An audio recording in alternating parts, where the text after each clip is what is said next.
walk us through what the 302 reports that the FBI wrote up after their interviews with this whistleblower say.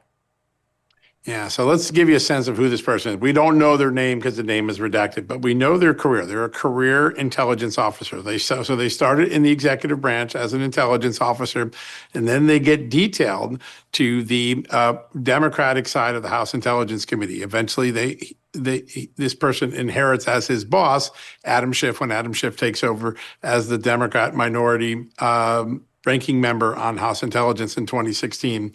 And they're working for Adam Schiff. And somewhere in the beginning of the Russia collusion, false narrative building in America, he attends a meeting where Adam Schiff says, we're going to leak this classified information. He raises some objections. The staff said, don't worry about it. You'll never get prosecuted because we'll just claim the speech and debate clause. That's the independent clause that keeps the executive and congressional branches separate. And so let's just leak. And he doesn't think that's right because he knows this is not Congress's intelligence to leak. He's a trained intelligence officer. These are equities or intercepts and other information gathered by the CIA, by the FBI, by the NSA. Congress is allowed to see them by virtue of their legislative authority, but it's not their products to leak. And so he comes forward in interviews with the FBI on 4 occasions, twice in 2017, once in 2018, and again in 2022. And each time, his story is very consistent.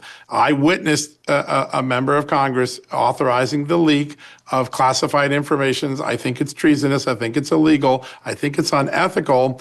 And the FBI ends up doing very little with it. They don't ever try to interview Adam Schiff. They don't. They do interview one other staffer who is corroborating of this whistleblower's claims. And then they take it over to the U.S. Attorney's Office. And the U.S. Attorney's Office in Washington, D.C. says, let's not bother with it. Let's not even tackle that one.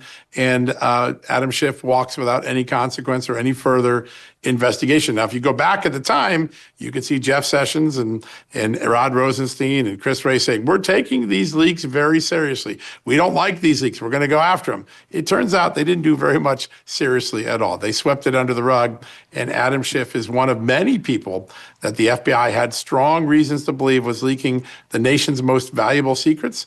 And they didn't have any consequence. I think tonight you'll see from me, Megyn, another senior, well-known name in American history inside the FBI, who the FBI's own people were able to determine most likely leaked classified information or authorized the leak of classified information